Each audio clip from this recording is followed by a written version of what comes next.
O meu nome é Paulo Bizarro, sou sócio do Futebol Clube do Porto há quase 50 anos e sou um acompanhante constante de tudo que diga respeito ao Futebol Clube do Porto, quer à sua história, quer à atualidade. Vivo o clube no meu dia-a-dia.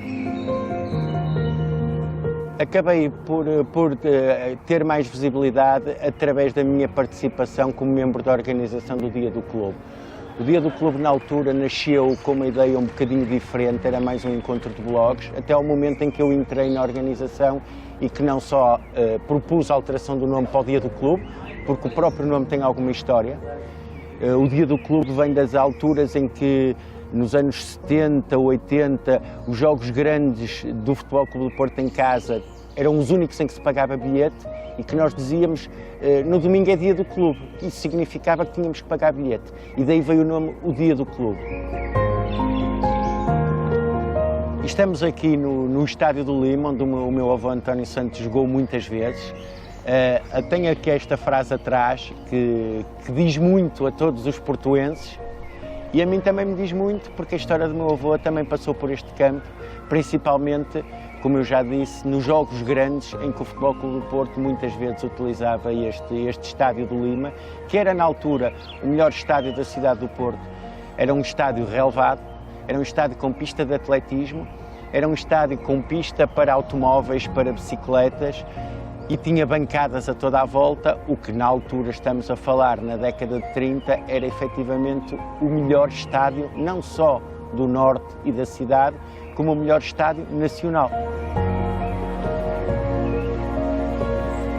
O jogo da minha vida é um jogo, não que eu vi, mas um jogo que eu ouvi falar constantemente, que eu ouvi histórias até com alguma amargura sobre esse jogo, que é uma meia-final da Taça de Portugal em 1938-39, entre o Futebol Clube do Porto e o Benfica, e que foi jogada a duas mãos. Era uma equipa mítica do Futebol Clube do Porto. Eu tanto ouvir o meu avô, que era o António Santos e que jogou nessa equipa, falar sobre esse jogo, eu acho que esse é de cor. Era o Soares dos Reis, o Sacadura, o Guilhar, o Pocas, o Carlos Pereira, o Reboredo, o Carlos Nunes, o Lopes Martins, o Pinga e, obviamente, o meu avô António Santos.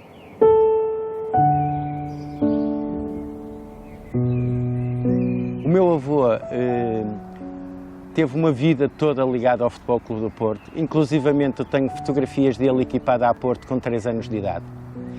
Portanto, sempre vivia muito perto da Constituição, ali na rua Antero Quental, que antigamente se chamava a Rua da Rainha, onde também houve o Campo da Rainha, e portanto o meu avô cresceu na Constituição. Portanto, jogou futebol no Futebol Clube do Porto desde sempre, até que na época 31-32 chegou a sénior. Chegou a sénior e fez 10 épocas seguidas no Futebol Clube do Porto até 41-42, tendo ganho diversos troféus pelo Futebol Clube do Porto. Se a memória não me falha, ganhou 8 campeonatos do Porto, ganhou um campeonato de Portugal, um campeonato da Liga e 2 campeonatos nacionais. Sempre que estava comigo era para falar de futebol e para falar do Porto e acompanhava-me sempre, aliás, eu é que o acompanhava para os jogos do Futebol Clube do Porto. Eu tratava-o por Bubu lembro-me que a última coisa que ele me disse antes de falecer, eu perguntei-lhe: Bubu, precisas de alguma coisa? E ele disse-me: preciso que não deixes sujar dela ir embora do Porto.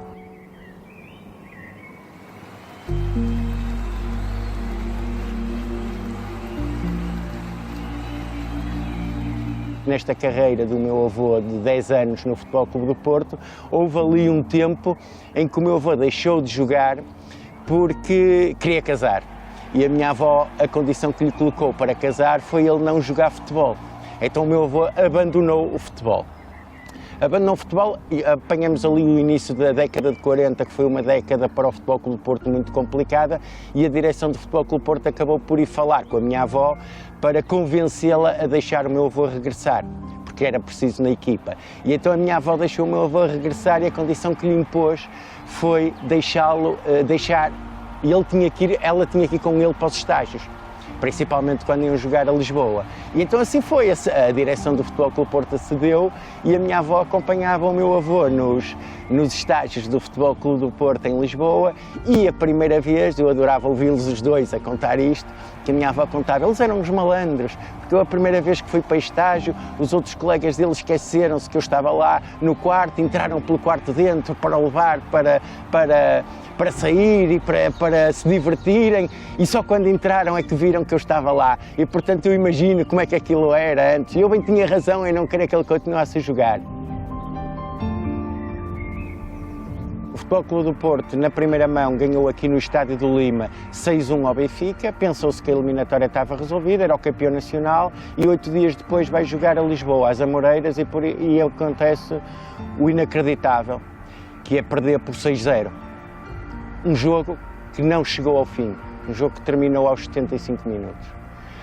Então o que é que aconteceu? Na primeira parte o jogo acabou com o resultado do Porto a perder 1-0.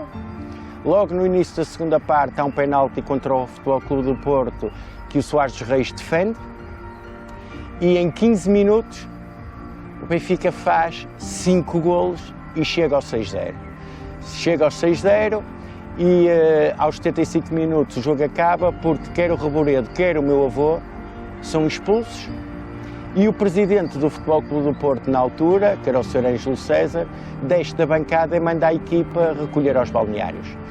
E o que eu me lembro, o meu avô sempre, por incrível que pareça, chegou a ganhar campeonatos nacionais em Lisboa, no último jogo, mas sempre que lhe falávamos do que é que ele se lembrava, ele falava deste jogo com uma enorme mágoa, porque ele dizia que nós nem podíamos imaginar o que é que se passava e o que é que foi aquele jogo, em que ele diz que naquele jogo valia de tudo, o árbitro não existia, as bolas iam fora, os jogadores do Benfica pegavam nelas, lançavam, seguia sempre, independentemente de quem era. Houve golos que foram golos porque carregaram o guarda-redes e o guarda-redes entrava com a bola pela baliza dentro. Portanto, foi um jogo em que valeu tudo. E ele dizia, nós estávamos habituados a isto acontecia sempre, como daquela vez nunca aconteceu. Eles, quando estavam em Lisboa, não se equipavam no campo. Eles equipavam-se no hotel, iam na caminhonete para o campo, entravam diretamente para o jogo, pelo campo da caminhonete para o jogo, e à saída era a mesma coisa, sendo que tinham que sair todos deitados na caminhonete e com os vidros partidos, porque não havia como sequer ir ao balneário. Era verdadeiramente inacreditável, e por isso é que eu digo que eu acho que esta história, que eu não vi, mas que tantas vezes ouvi contar, e com tanta emoção, representa muito daquilo que nós ainda vivemos. E o grande jogo da minha vida enquanto portista e da vida de todos nós portistas é percebermos que este jogo está muito longe de terminar. Este jogo começou há 112 ou 113 anos, quando começaram as competições, e vai-se prolongar, sabemos lá nós até quando.